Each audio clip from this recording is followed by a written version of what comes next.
I think a lot of young voters have the misconception that their vote or their voice doesn't matter. And one thing that I noticed while working with Retain is that, while in a lopsided election, maybe one vote doesn't make a lot of influence. Obviously, a lot of votes do. But also, I think young people have a voice that needs to be heard, and I think that's important. Just working with Retain, I know that even though we lost, I had so many people, come up to me after the election or message me or talk to me after the election to say that they voted Retain, because of me, because they saw my posts about it. They knew that it was something I cared about, and I helped educate them on it. I had pro-death penalty people texting me before the election trying to get me to change, giving me the opportunity to change their mind, and that was really cool. But it also showed that, with that kind of involvement among more young people, you can really make a big difference. When you look at, the impact I have, seems like, oh, I'm reaching a decent number of people, but obviously it's small in the scheme of the community or the state or the country. So I think just the voice you have and the impact you can have on your sort of circle of influence is why I would say young people should be involved. Vote for, I think they should vote for who they want to vote for.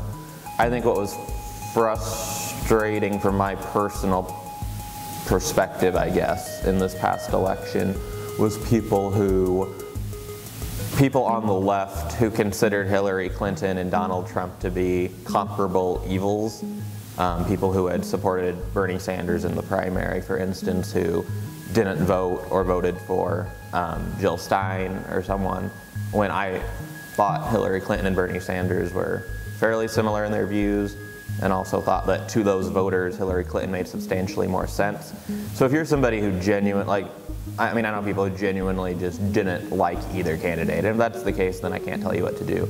But if you're somebody who cares a lot, for example, in this election about liberal ideals and the goals that Bernie had, then it makes no sense to me how you can think Hillary and Trump are equal. So I don't really agree with that line of thinking from I caucused for Bernie and had no problem supporting Hillary, so I don't really get that line of thinking. Because obviously they have major issues with the party and at least its standard bearer, maybe other candidates as well, which is respectable. So I think what they need to do in the future is just continue making their voice heard, trying to round up people. And that was part of why Bernie was as successful as he was, even if he didn't win, was he was able to turn out, people who typically didn't vote in Democratic primaries.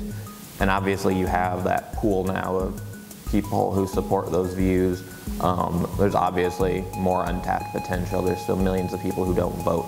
So I'd say those people who voted for independents or third parties should still be involved, because there's still millions of people out there who they can influence. And the parties and you look at the Republican Party this election, Trump's values are substantially different than what the Republican Party's values were just 4 years ago. So you look at how much the political climate changes, and I think there's always room, for whoever has the best ideas or what seem like the best ideas for the moment. So that's why I think everybody should try to get involved and keep making their voice and opinions heard.